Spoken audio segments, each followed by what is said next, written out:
Welcome to my YouTube channel. My name is Tanaka Vigerwa and today I'm going to walk you through inside my new application called Wiki.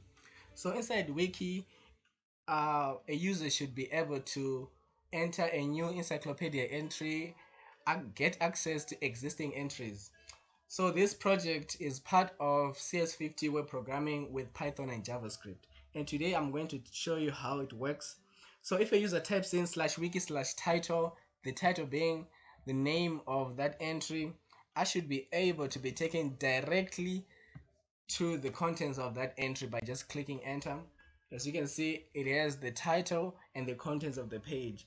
This is the view that I get when I type in that URL of an existing encyclopedia. But what happens if I type in something, a title of an entry that does not exist? Let's say Java does not exist, so I should get an 404 error message that should also give me a link to take me back to the home page. So this is how it all works. Let me take you to the index page. This is the index page, right? If you click on home, it takes you back to the index page. On the index page, I should be able to see all the pages listed with links, with clickable links. So these pages, by default, they were not clickable, so I had to put in a hyperlink to make them clickable.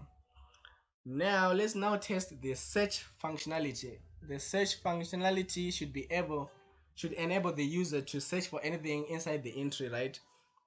Inside the encyclopedia. So if I search for an existing entry like this, I should be able to be taken directly to the contents of that entry. As you can see, the contents of the entry consist of a CSS title and the contents of that entry, right? So the title and the contents of the entry are mandatory. And if I search for something that does not exist, but let's say it's not a complete string but it's a substring of an existing entry, I should be able to be shown the results of that entry. So YTHO is a substring for Python. So if I click enter, I should be taken to the results of Python. And by clicking on Python, I should be able to see all contents of inside this entry, including the title and the paragraph thing. Now I should be able to create my own entry. So what happens when I want to create a new entry? I should be able to click here, create new page, and there should be a text area where I put in the content, and there should be a title area where I put in the title, right? And if I put in a title that already exists, as you can see, and I say I love CSS, because this thing already exists, it's going to give me an error message if I try to save. The title already exists, so I have to change and say, perhaps I can say GitHub. I love GitHub. Yeah. So because this doesn't exist, it's going to be saved successfully. And once I create a new page, I should be able. It should appear right in the index. First, it should appear that we can see GitHub already appears in the index, but not just that, I should also be able to edit the page or to edit the entry. So if I go to let's just say this GitHub, if I go to edit, it should also preview existing content. And if I want to say I love GitHub and Python,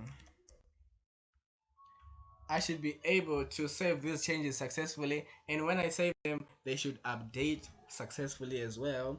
The user should be able to click the button save change made to the entry. Once the entry is saved, the user should be able to be redirected back to the entry page. As you can see, this is the entry page. After I click save changes, it should take me back outside the edit area. When I click on random page, I should just get a random page. Every time I click on it, it should just randomize the results. I should get a random page every time. And then, most importantly, the Markdown language that I put in the text area should be converted to HTML. So, this Markdown language, as you can see, let me go inside here. This is the Markdown language. As you can see, it says content is in Markdown. So, now that it is saved successfully, when I view it, it should be converted to HTML. So as you can see, if you inspect the page is now in HTML format. And thank you for watching my video. Bye.